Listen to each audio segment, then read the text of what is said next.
Welcome to the Hearse Whisperers, where we give you an inside look at life in the slow lane and talk openly about the death care industry.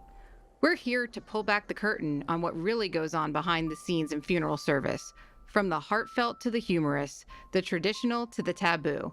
There's a lot of misunderstanding out there, but the more we talk about death and grief, the more empowered we become. We're glad you found us, so please like, subscribe, and hit that notification bell so you'll be the first to know when new episodes drop. Welcome back to the Hearse Whisperers. I'm your host, Michel DeBellis, here with my co-host, as always, Dave Feeney. Hello.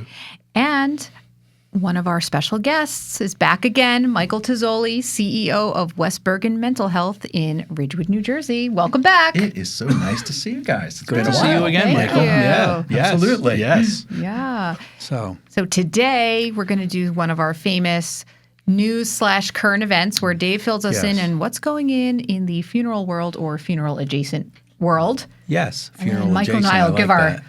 our commentary on what we Now- think. I like funeral adjacent. I like Yeah. that language. Yeah. Yes. Yeah. And for our listeners around the world, the when I read something, they have no idea. Yeah, what we're this about is to read. unscripted. That is true. Yeah. So, okay. You might think that the funeral for a former U.S. president would feature only solemn hymns or classical music. Mm-hmm. But in actuality, presidents and their families often add their own personal touches. For example, Garth Brooks sang John Lennon's Imagine at President Jimmy Carter's funeral in January, much to the horror of some funeral purists. Recently, Jenna Bush Hager shared that her dad, George W., has selected Oh Happy Day for his own funeral, replacing his former choice, Center Field by John Fogerty, which I like better than Oh Happy Day, but that's okay. So what do we all think about music with funerals? I have such a thought on this because Go Go ahead. ahead, Michelle. Dave's probably tired of hearing this from me. So Never. I think choosing something meaningful, whatever genre of music it may be, is awesome. I love it. I think you should get to, if you can, prearrange. Yes. Like our former president here, and that's Yes. awesome. If you don't and your family knows what you loved, awesome. But we run into situations in some religious situations, like, for example, in Catholic Church, music has to be liturgical. There's always questions from a family. Can we do something non-liturgical? Can we just do the instrumental of non-liturgical? So I think this is something that's going to be becoming more and more of an issue in places, particularly houses of worship, who say, oh, it has to be from this selection here. And as we move forward and funeral service is changing, frankly, less people are going to church. So I wonder, and it sounds like I'm picking on Catholic Church, but it could be any denomination. I wonder if they will open up more to situations like this. I don't think they have a choice, really, because years ago somebody would say, "Oh, I'd like to have Oh Happy Day," and you would say, "Although that's okay, but the song that you requested, no, it's not liturgical," and they would say, "Oh, okay, yeah, that makes sense. Okay." Now they'll say, "Why not?" You know, I want to hear "Hey Jude." That was his favorite song. Why can't we hear "Hey Jude" when we're leaving? And also, how about this? You know what? We're not going to go to Mass then. Oh, sure. Because we Sure, want sure. this, and we'll have it at the cemetery, the funeral home, or a restaurant, whatever. It doesn't matter. So I wonder if they'll have to shift with this and say, okay, it's okay. And also, how does this relate to grief? In our previous time, we talked about that. I mean, this could be a healing thing for someone to hear favorite songs. Yeah. A couple things come to my mind. One is I love the idea of having music that makes sense to you, right, or to your family, to your loved one. I think anything that can kind of center us and connect us with that individual that has passed is going to be a bridge, right? And it's going to help us connect with that person and that experience. So, big fan of being personal, more personal in terms of the choice. I think it's really an interesting conversation and probably one that you see a lot in your world.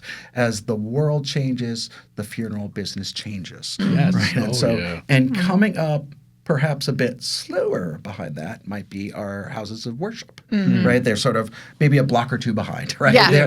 But they're going to, I think, to your point, Dave, they have to. They have changed. They really Some have. of them, they're a lot more loose than they were, but it still stretches the definition of loose. Yeah, very much. They've come a ways, but very much.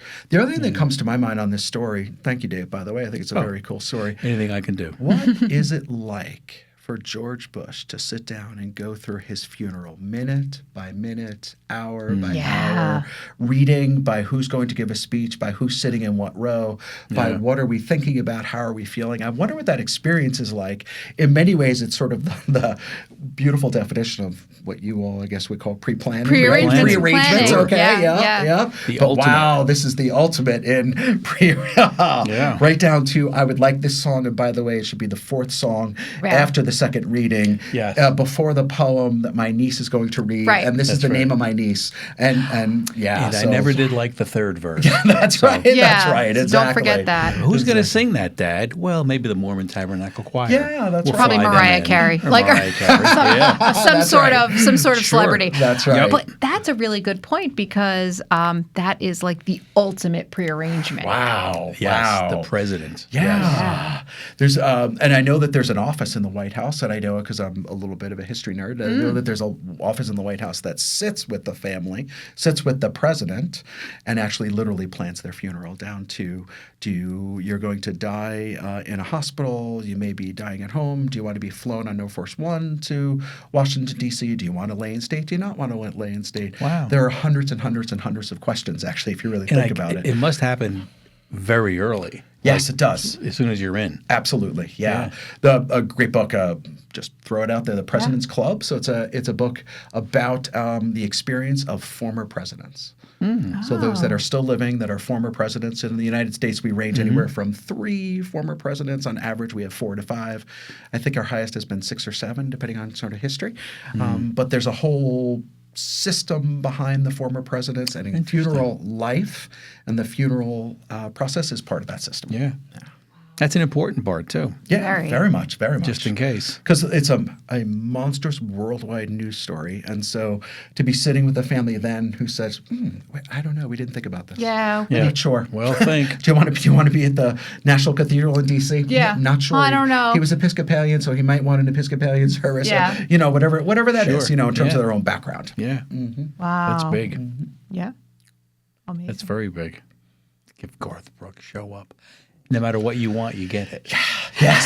That must be a kind of good feeling, right? Yes. How far can I go? I'll do whatever I want. That's right. Yeah. That's right. Absolutely. Yeah, I'd like to imagine. Oh, that's a nice record. Oh, no, I want Garth Brooks to sing it. Yeah. Oh, okay. No problem. But in some ways, and Jimmy Carter was a really interesting guy because his spiritual life, right, his relationship to his religion was really fundamental to who he was. And he wasn't shy about it. He wasn't quiet about that, and yet had this kind of very interesting philosophy. So that was a very interesting funeral to watch. And in some ways, kind of cool that it evolved to our earlier point.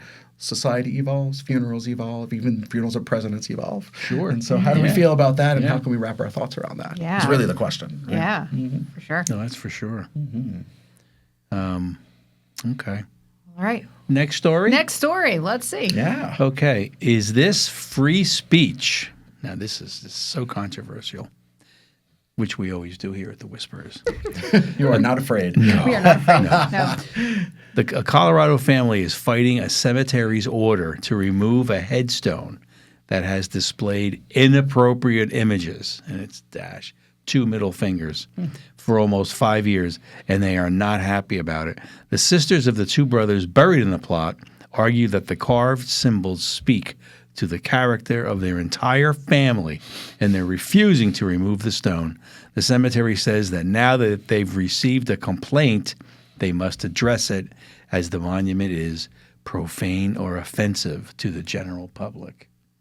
Ooh. Is it free speech? I mean, I think Tough call. the cemetery kind of says it all in the last sentence. Now that they've received a complaint. Yeah. So until they received the complaint, it was okay. They kind of laid low. Sure. How many hundreds and hundreds of people saw that and probably laughed? And then somebody saw it and said, "Ooh." Yeah, sure. I would have to say the cemetery could have prevented this by having a very lengthy legal document, right? Like, so everywhere you go and everything you do, you sign something. Good point. So it'd be interesting if the cemeteries, I mean, this maybe hasn't ever really been a common thing, but like, what if your cemetery said your monument cannot contain what we deem to be profane, et cetera, et cetera. Yeah. If you don't do that, then I say if it's a private property and you didn't set that forth in the beginning, I say they have to leave it. I mean, think so. because whether it's a complaint that it's offensive or not, that's somebody's opinion. Yeah. And if the cemetery didn't prohibit it from step one, Maybe from now on. Yeah. But I'm sorry, that's kind of already too late there. for that one. Yeah. I love this story. I really do. So I'm veering into my family therapist days. I'm fascinated by a family that would choose this. Yes. This is really Yeah. interesting. Yeah. What's that telling us about the person? What's that telling us about that family? To your point, Dave, did they crack up? Did they like sort of sit there and laugh and be like, "Oh my God, they would love They this. would love probably. this," Yeah. right? Probably. Or is that telling us something else? I think that's really interesting. I think as with the earlier story, things will change. Right. So I would imagine in your world you have seen evolution and change in what people want and desire and what makes them reflect them. I think that's a really interesting one. I can think about a friend of mine who lost her husband fairly young. She is Jewish. He was Catholic. Husband is buried. They design the headstone. She designs the headstone. It has a beautiful Star of David next to a beautiful cross on the same headstone. And some family members kind of flip out. Right, some on both sides, by the way, equally on both sides, and so there was this sort of conversation that had to be had about this is 2025, right? We have a lot more of this than we did perhaps 1, 2, or 3 generations ago. So we gotta sort of accept that this world is a reflection of who we are. And so Did everybody know that one was Jewish and one was very Catholic? much. It was from minute one.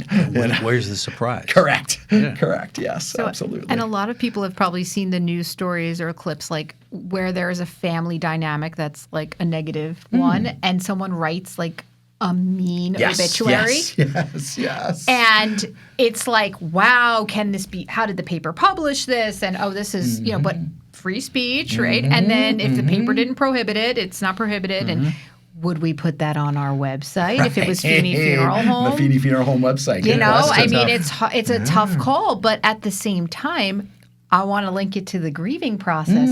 Here they are speaking their truth about that person. Exactly. Just because they loved them and they were in their family, they maybe had a really hard relationship. They maybe were just the worst to them. That's right. And so is there something freeing for them to say, you know what, I'm going to really write about her and what she was to me. That's right. Absolutely. You know? Or maybe the two brothers bought this headstone before they even died.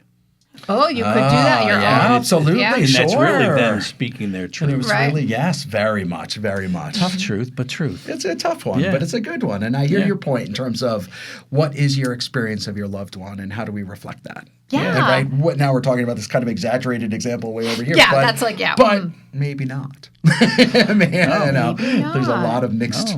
A lot of mixed experiences in families. Sure. Right. So how do we reflect that? How do we reflect What's that? your business and the funeral adjacent business world? Like, how do we do that? You know, and how do we do that well? And between us, we've probably heard 10,000 eulogies. Oh, sure. Right? Some are beautiful. Some are beautiful, but my favorite ones are the real ones. You can. So you can hear tell. it differently. So I'll give you an example. Most of the time when people give a eulogy, and it's definitely makes a ton of sense. They get up and they talk about, let's say it's their dad. Yeah. Their dad was the best dad that ever lived. He was wonderful. And I'm sure he was. It was their dad, you know, and they'll tell wonderful stories about them, and it's all great. Okay. But then sometimes you hear the ones where, and not in a negative, nasty sort of way, but they tell a truth about their person. And they said, you know what, this is my dad and I loved my dad, but he struggled. Yeah. Or he had this. Yeah. Or it took me till later in life to realize that he loved me because he didn't show affection. And it's a little bit like refreshing. Sure. Right? Because everyone's the best person ever once they've died. Fair point. All right. Absolutely. And it makes total sense, right? Yeah. And I think it's very brave of the person giving those words. to say that. Some of the best ones I've heard are the ones where they tell some sort of truth to their relationship. It just lands in a more authentic and true way, right? It And does. you know that when you're in the room. You know that, yeah. And you have to think that on one of the person was perfect eulogies, everybody in the church is listening saying, well, they didn't really do that. Yeah. Well, no. Well, but the one that's the truth, and they said Dad struggled with whatever. Yeah, whatever it was. Dad struggled giving the middle finger all the time. Right. Everybody's going to say, That's right. yes, he did. Yes, he did. did. You know, he was tough around the edges, and yes, he was. Yeah. And those are the best. Like, you're right. They're the best ones Absolutely, because yeah. it's really authentic and it just shows like someone's true feelings. And I'll go back to saying brave. I think you're really brave to go out there because it's very easy to go there and say everything was great. Sure. Oh, And it's hard to tell the truth, but the truth is important. Yes, it is. Right? It is. Yeah. It wins in the end, too. It wins in Right? the The end. truth I like always that. wins in the end. It does. Yeah. set you free. Yeah, that's Right, right. set That's you right. free. It really That's does. true. Truly. Yeah. Yep. Absolutely. So All right. it would it. be interesting if I ever see this followed up. Yes. With the fingers. Yes, to see how that plays out. Yeah. So, Okay. okay. This is going overseas, so maybe our German audience might like this. A former employee of a German funeral home faces all sorts of charges over illegally removing dental gold, jewelry, and other items from more than 250 bodies over 11 years and selling it all for nearly $300,000. Wow. His wife, who acted as a lookout, and his sketchy jeweler friend who bought the stolen items are also facing charges. Ooh. I think that is horrible. Unconscionable. Yeah. It is. I mean, I can't even imagine. I can't wrap my thoughts around it. No. And long ago, there was an environmental group who was, now this is going back, probably brown hair. It was going back, and this group, because when people are cremated, their fillings, which weren't always gold, they were mercury. Right. There was actually mercury being released into the atmosphere, and there was a big article in the Forum, which is the New Jersey magazine, the Funeral Directors magazine, and they just made it like the world was going to end. And I just very rarely do I respond, ever, if ever. I responded with both barrels, saying, "Do you really think I'm going to sit there at night and knock somebody's teeth out because they're going to be cremated? Not going to happen." Absolutely not. Yes. We Yes. would consider that a mutilation now. Yes. Like we've all had maybe not Michael. We've had people ask about gold fillings. Like, Yeah. my mom had gold fillings. Can you get them out? Absolutely not. Like No, we you do can. not. Yeah, got I it, mean, got really, it. Right, yeah. right. Like, or you could perhaps employ a dentist to come here and with your permission, but like Sure. absolutely we're not doing things like that. And I also find it really strange, like, how did they get away with getting the jewelry? Like, we have a process, like if there's jewelry on the person, we're logging it, we're having the family sign, there's all these things. So like what did the families think happened to the jewelry? Wow. It just I guess got lost every time. The people, well, you look at it, 11 years, a long $300,000. time. But that's not a lot of money. I mean, it is a lot of money, but figure over 11 years. Well, it's a fair point. Yeah. Yeah, So, it's like probably the here and people who there. say, "Oh no, those are mom's favorite earrings. Leave them on." Yeah. As soon as they're out of the room, Ba-doom. off they come. Right. You know, Yeah, wow. or the Awful. necklaces, and it adds up. I would think. All of those are giving us a bad name again. Oh, That's a absolutely. good point. Yeah, you're Terrible. right. One story Sure. like that, right? Right? You- And I'm sure you have you that in your struggle. business too. Oh, There's very much. There's some bad actor who's in therapy or in mental health. Without question. And it really impacts because then someone doesn't call, right? They don't pick up the phone to go into therapy. Oh, yeah. Same thing. You would have folks that would sit guarded and not really trusting you. Right. With their loved one, which is about as vulnerable a moment as they could be in. Yes, absolutely, it is true. Wow. And That's quite a story. And also, she had to be a lookout. So What does they that mean? I think that after the family left the room, she was probably standing in the Oh, doorway. got it. Okay, so does it say how they How got? come I'm reading into this and you're not? Yeah. I know all this stuff, but Why are you, Dave? It is I don't interesting. know. It is interesting, isn't it? Sketchy jeweler, I know one, but Interesting. it's just terrible. Yeah. And we don't know how they got caught. exactly in the article. 11 years later. Somehow they wow. got. She didn't do a good job laying a Right, lookout right, at the yeah. last moment Yes. or something. She Hey, slept. who knows? Yeah. Wow, it's just awful. Yep. And then as soon as maybe they got the jeweler and he just rolled over on them, Yeah. No, sure. Yeah, sure. yeah. Yeah, wow. just like on TV. yeah. But that one really. That's very upsetting, that actually. was Goodness. upsetting. Yeah. Very. Oh, wait a minute. We're back to George Bush and Imagine. Oh. Well, we have this story, which, once again, 1974 here. Printed, highlighted. It's about the death from drug overdoses in New Jersey have plunged between 2023 and 25, marking a decided shift in the long upward trend of drug deaths in the state. Through November 2025, there were 1,208 unconfirmed drug deaths.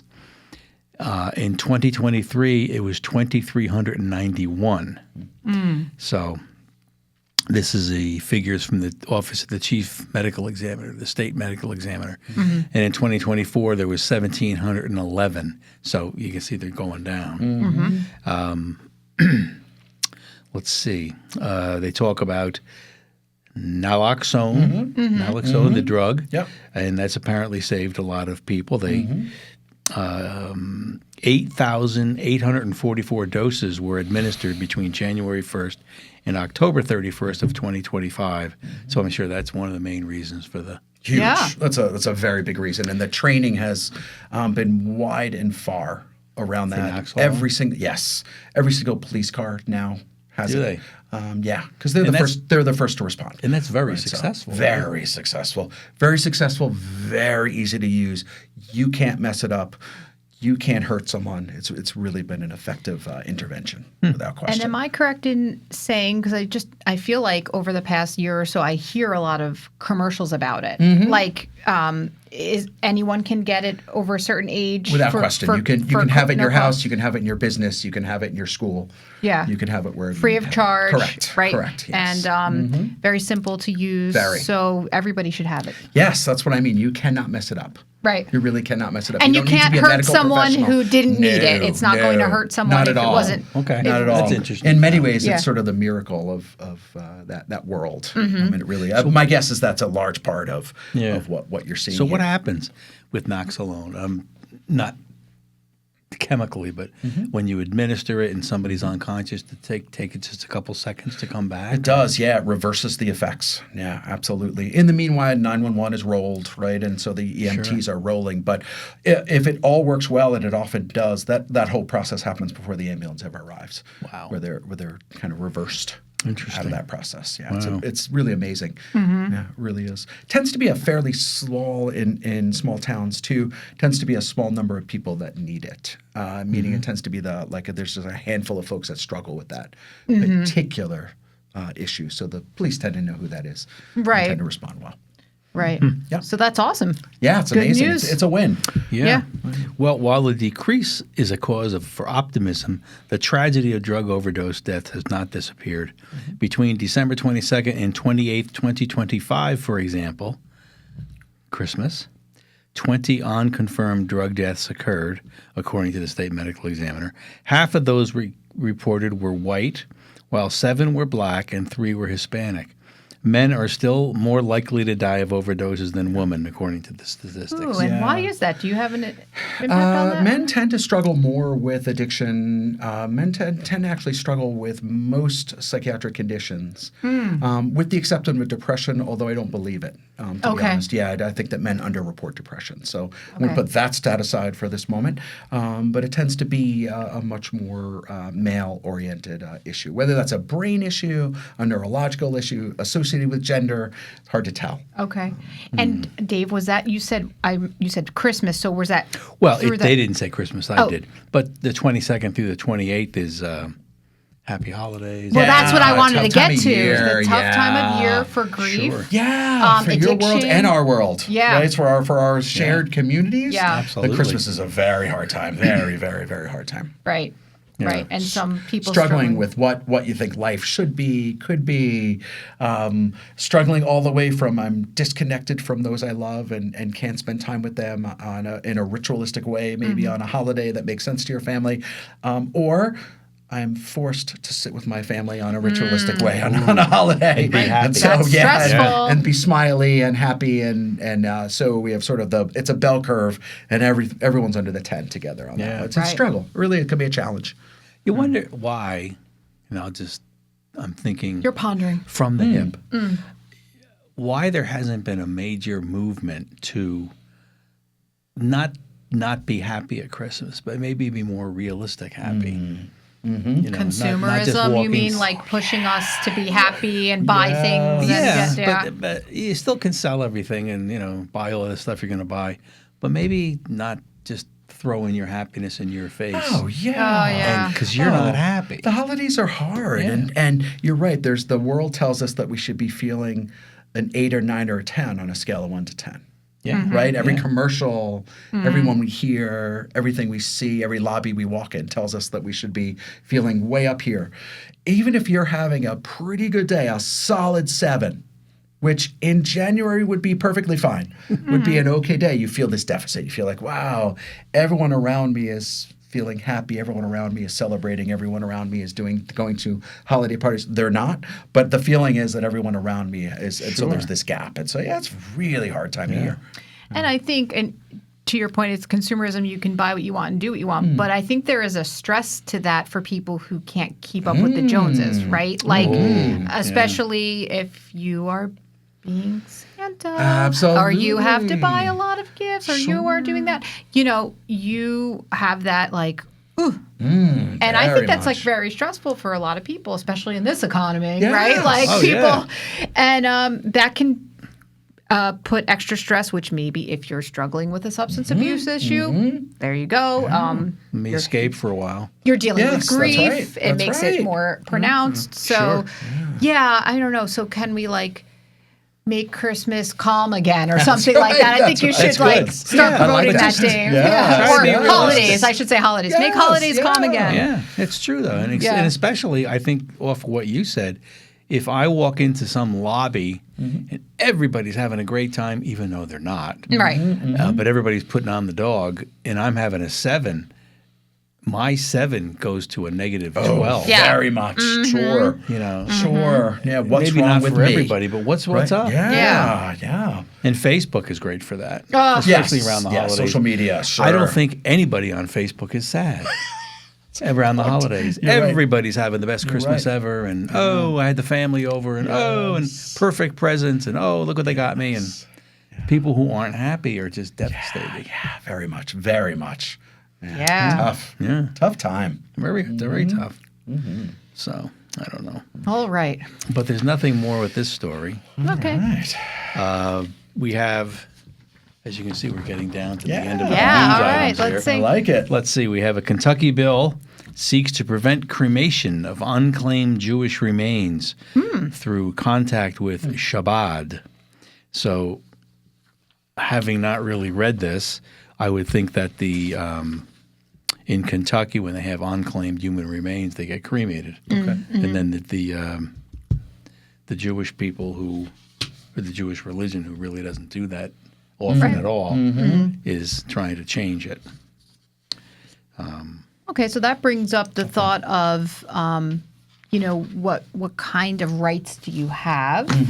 Everybody has rights, but then if you are deceased, and if in this case unclaimed, meaning that there's no family or anyone taking control, should the state be allowed to decide that? I mean, somebody has a religious belief, and just because they're deceased doesn't mean that they should be treated differently than their religious beliefs. So that's very interesting. It is. And you could actually pull it into any sort of religious belief, right? So there are some just one example, who believe more in a burial. There are some who believe more in a cremation. Sure. And there are some states that for people who are unclaimed would be buried. So if you were of a religion that believes in cremation, it would be like the reverse. Same problem, right? Yeah. So what do you think, Dave? Well, I know in New Jersey we would eventually bury. But in, I believe it's South Carolina, anybody who's unclaimed goes to medical schools. Oh, okay. And That so could be an they- ethical they- dilemma too, though. yeah. I would think some people don't believe in that. It's really And in a interesting. past life, I used to work at Fairleigh Dickinson Dental School, and I was in charge of the body donations. Okay. So, yeah. Wow. Yeah. Wow.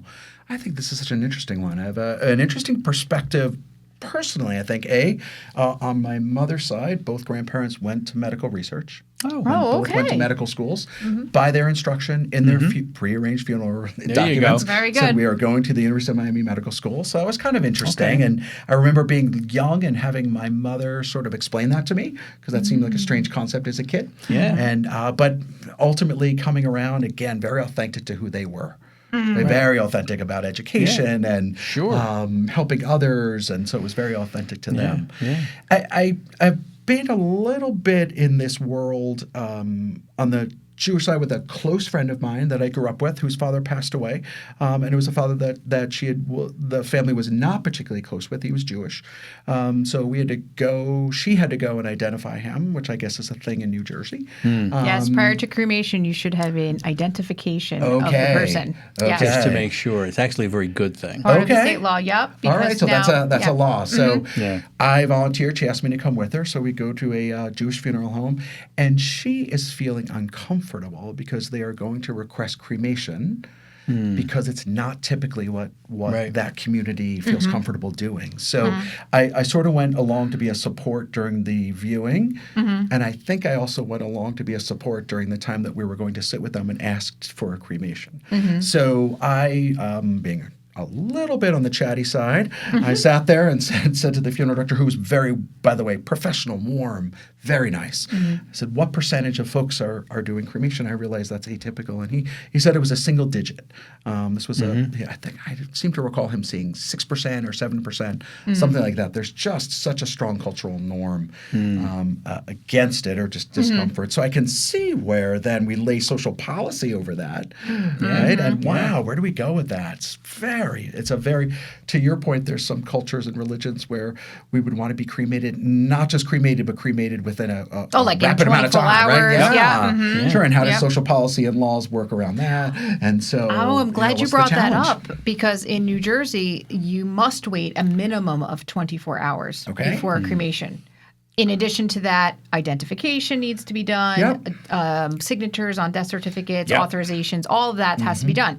But I have had calls from people saying, like, well, we want the cremation before the 24-hour mark. This is our belief. This is our custom. Sure. And I'm like, unfortunately, with our state law, Yeah. like, we could be there on 24 hours if Okay. everything else is in place. Sure. But there is, the permit that we receive, Okay. which is after everything is signed on the death certificate, Understood. has a time of death.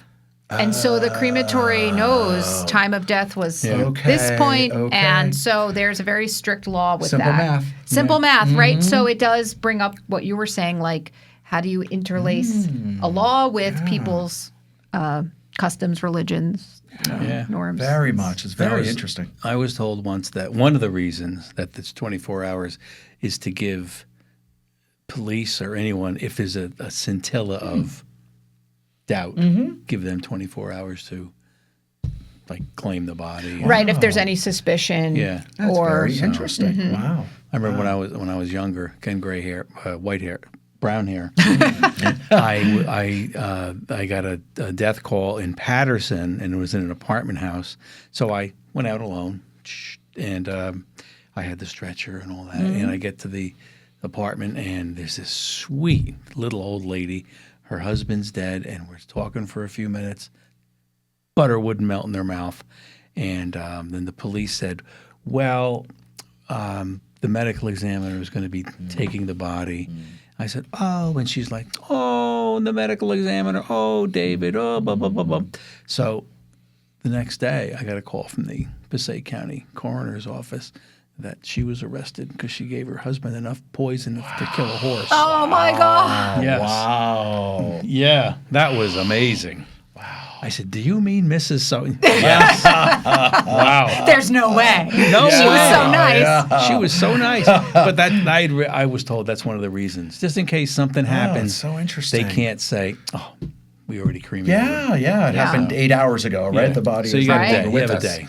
So- Wow, very interesting. But that's not a long time. But I guess when something's going to break, that's a long time. I think that, the police in general, they know. Or not that they know, but there's some suspicion and they come to a home and then see something or Sure. red flag goes up, right? sure. So, I think 24 hours is a good time frame. Yeah. And honestly, if they extended it, it would almost be too long. Like, Okay. I get don't that. think it should be like 3 or 4 days, Sure. No. Sure. Seems fair. It's interesting, though, because I imagine there was, and I guess I'm asking, I imagine there was a day in your industry where cremation wasn't really a thing, right? It wasn't in that a, big. In a non-Jewish, in a Christian and or Sure. non-Jewish. Oh, yeah. When I was growing up, probably in the 80s, 90s, early 2000s, our cremation rate was probably 5%. 5. And now, now? what are we, 60-something? It's over 60. Oh, wow. I mean, that's a gigantic, speaking of And- way back when, the president's funeral, et cetera. Wow, Yeah, things have right. changed, Yeah. right? And, wow. and it hasn't been this nice gradual little it has just taken It off. soared at one point. okay. At one point, it really soared. I mean, in my time being at Feeney Funeral Home, it's gone.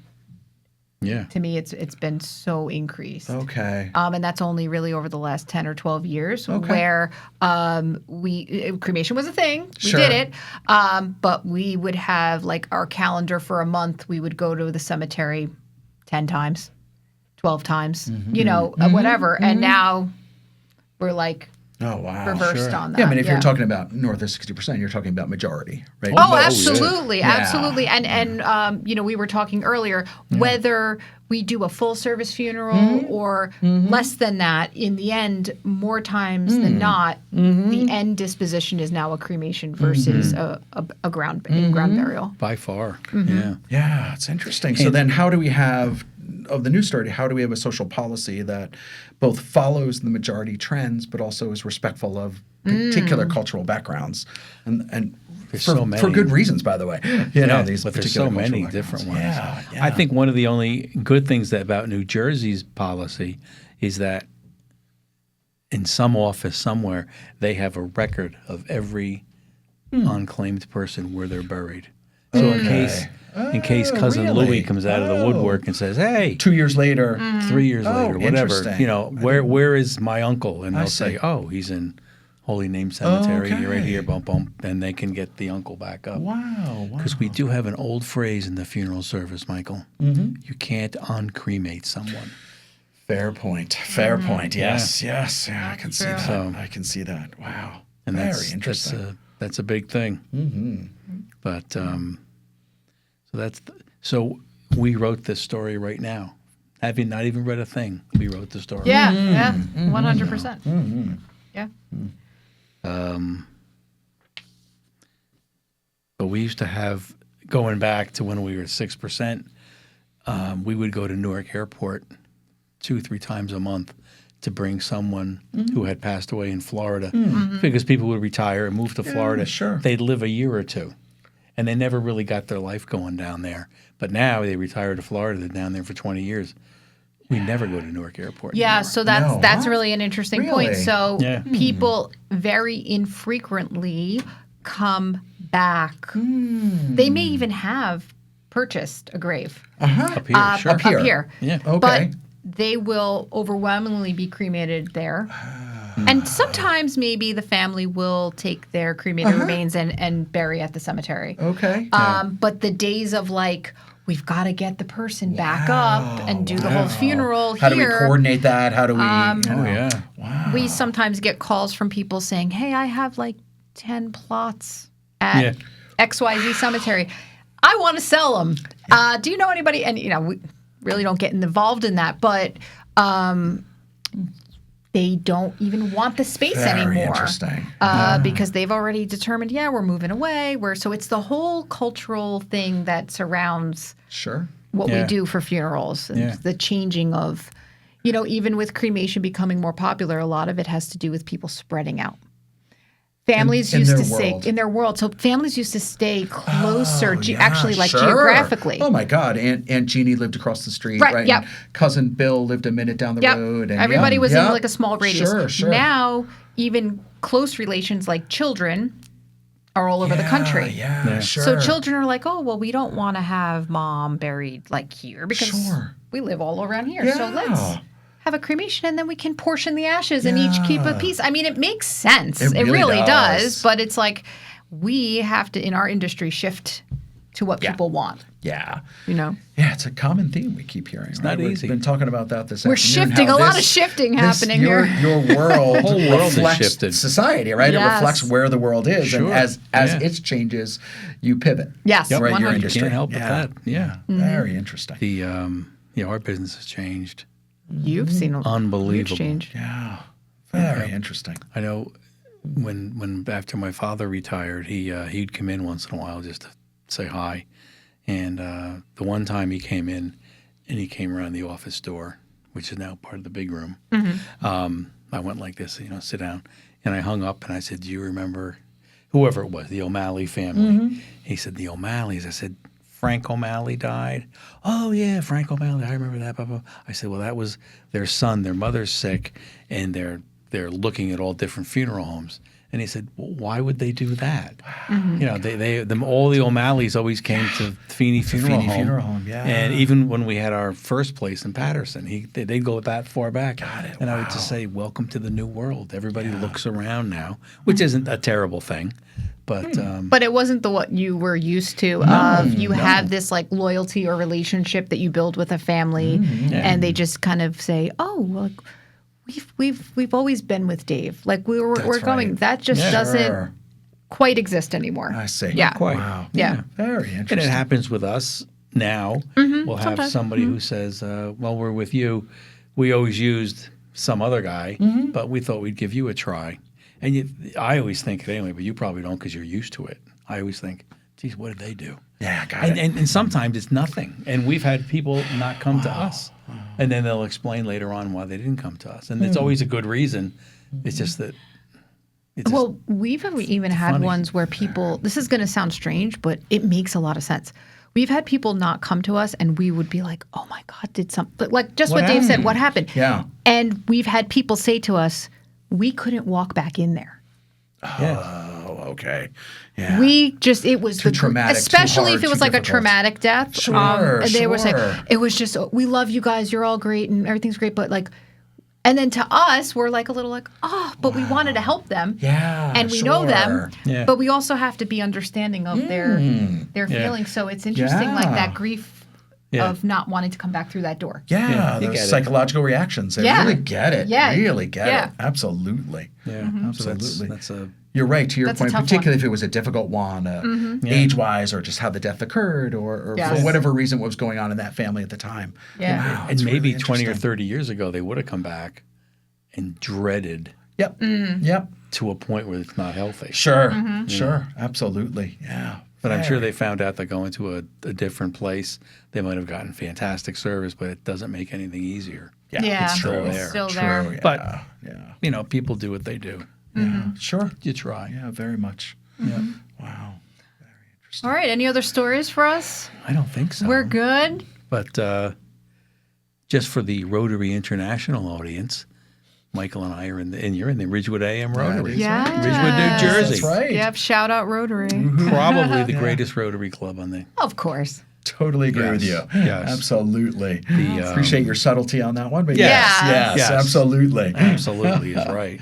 So Very much. that's all I got. All right. Well, thank you, Michael, for joining Thank us you, again Michael, today. again. This has been fun. It really has. And really has interesting, and Yeah. I really appreciate the conversation very, very much. Thank you. Great Absolutely. insights from you. All right. So you know what time it is. Time to end the show here. So thank you for watching the Hearse Whisperers. Please like, subscribe, and hit that notification bell, and we will see you next time.